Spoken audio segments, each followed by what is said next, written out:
یہ عمل ہے تو چھوٹا، لیکن ایسا عمل ہے جو آپ کی تقدیر کو بدل سکتا ہے۔ بہت ہی آسان عمل ہے جسے مرد حضرات بھی کر سکتے ہیں اور عورتیں بھی کر سکتی ہیں۔ یہ عمل کیا ہے اور اس کی طاقت کیا ہے، اس حوالے سے آپ کو نبی کریم صلی اللہ علیہ وسلم کے دور کا ایک واقعہ سناتا ہوں۔ پیارے بھائیوں اور میری بہنوں، آپ نے اس ویڈیو کو بغیر اسکپ کیے دیکھنا ہے تاکہ آپ اس عمل کو اچھی طرح سے سمجھ سکیں۔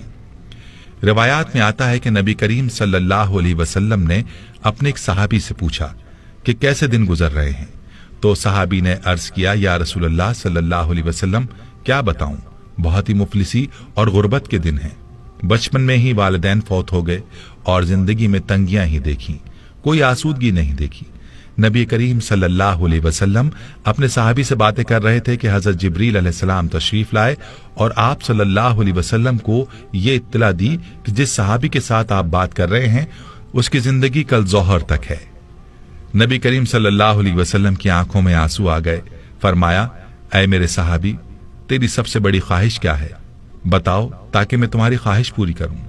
صحابی کی آنکھوں میں آنسو آ گئے اور بولا، یا رسول اللہ صلی اللہ علیہ وسلم، میں نے زندگی میں کبھی میٹھا نہیں کھایا اور میری خواہش ہے کہ میں زندگی میں میٹھا کھاؤں، اور دوسری خواہش یہ کہ مجھے زندگی میں نیک بیوی مل جائے تاکہ اس کے ساتھ آسودگی سے زندگی گزاروں۔ نبی کریم صلی اللہ علیہ وسلم نے حضرت ابوبکر، عمر اور حضرت علی رضی اللہ عنہم کو بلایا اور اس شخص سے پوچھا، کیا تمہاری نظر میں کوئی رشتہ ہے؟ تو اس نوجوان نے کہا، میرے چچا کی بیٹی ہے جو خوبصورت بھی ہے اور نیک بھی، لیکن میری غربت کی وجہ سے وہ مجھے نہیں پوچھتے۔ تو نبی صلی اللہ علیہ وسلم نے اس کے چچا کو بلایا اور فرمایا کہ تم اپنی بیٹی کا رشتہ اس صحابی کو دے دو جو تمہارا بھتیجا ہے، اور فرمایا کہ میں نے اس کا نکاح تمہاری بیٹی کے ساتھ کر دیا ہے۔ اب اللہ کے نبی صلی اللہ علیہ وسلم نے صحابی سے کہہ کر اس صحابی کو شادی کا انتظام کروایا اور حضرت ابوبکر صدیق رضی اللہ عنہ سے فرمایا کہ اس کے لیے میٹھا پکوائیں تاکہ صحابی کی میٹھے کی خواہش بھی پوری ہو سکے۔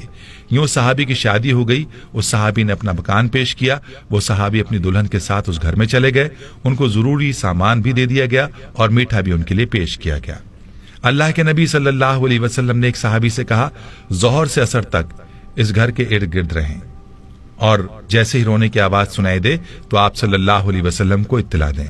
وہ صحابی وہاں موجود رہے، لیکن کوئی رونے کی آواز نہ آئی، بلکہ خوشی اور ہنسنے کی آوازیں ہی سنائی دیں۔ عصر کے وقت اس صحابی نے نبی کریم صلی اللہ علیہ وسلم کو سارا ماجرا بتایا تو آپ صلی اللہ علیہ وسلم سجدے میں گر گئے اور اللہ رب العزت سے عرض کیا، یا اللہ، جبریل علیہ السلام نے تو مجھے اطلاع دی تھی کہ صحابی کی زندگی ظہر تک ہے، لیکن یہ کیا ماجرا ہے؟ تو غیب سے آواز آئی، اے میرے حبیب، تقدیر میں یہی تھا کہ اس کی زندگی ظہر کے وقت تک تھی، لیکن جب آپ نے اس کی شادی کی اور اس کی خواہش پوری کرنے کے لیے اس کے لیے میٹھا بھی بھیجا تو رات کو یہ صحابی کھانا کھانے کے لیے اپنی بیوی کے ساتھ بیٹھا، ابھی کھانا کھایا ہی نہیں تھا کہ دروازے پر فقیر نے آواز لگائی کہ میں بھوکا ہوں، اللہ کے نام پر کچھ دے دو۔ تو صحابی نے بیوی سے اجازت لے کر وہ سارا کھانا اس فقیر کو دے دیا، اور وہ میٹھا جس کی وہ خواہش رکھتا تھا وہ بھی اس نے فقیر کو دے دیا۔ جب فقیر کو اس نے کھانا دیا تو فقیر نے دعا دی کہ اللہ تمہاری جوڑی سلامت رکھے اور تمہیں زندگی میں خوشیاں عطا کرے۔ تو میری عزت کی قسم، مجھے اس نوجوان صحابی کی ادا پسند آئی اور میں فقیر کی دعا کو ٹال نہ سکا، یوں اس کی زندگی کو میں نے بڑھا دیا۔ تقدیر کا لکھا یہی تھا کہ اس نے ظہر کے وقت مر جانا تھا، لیکن صدقے نے اس کی جان بچا لی۔ پیارے بھائیوں اور میری بہنوں، یاد رہے کہ صدقے میں اور دعا میں اللہ نے بڑی طاقت رکھی ہے۔ یہ دعا ہی ہے جو تقدیر کو بھی بدل دیتی ہے، اور صدقے میں بھی یہ طاقت ہے کہ وہ آفات اور آنے والی بلاؤں کو دور کر دیتا ہے۔ تو میرے بھائیوں، آج کا جو عمل ہے وہ صدقہ ہے۔ آپ نے اپنے مسائل کے حل کے لیے صدقہ کرنا ہے، اپنی پریشانیوں کو صدقے سے دور کرنا ہے، اور صدقہ بھی ایسا ہو جو کہ ضرورت مندوں کی ضرورت کو پورا کرے۔ ورنہ آج کل جو رواجی صدقہ ہم دیتے ہیں، روپیہ 2 روپیہ پکڑا دیے، 5-10 روپے دے کر ٹال دیا، ایسا صدقہ نہ ہو، بلکہ ہم ضرورت مندوں کو تلاش کریں اور ان کی ضروریات کو پورا کریں، صرف اور صرف اللہ کی رضا کی خاطر، اور کوئی مقصد بیچ میں نہ ہو۔ جب اس طرح کا صدقہ کریں گے تو پھر آپ دیکھیں گے کہ آپ کی پریشانیاں کیسے دور ہوتی ہیں اور آپ کی تقدیر کیسے بدلتی ہے۔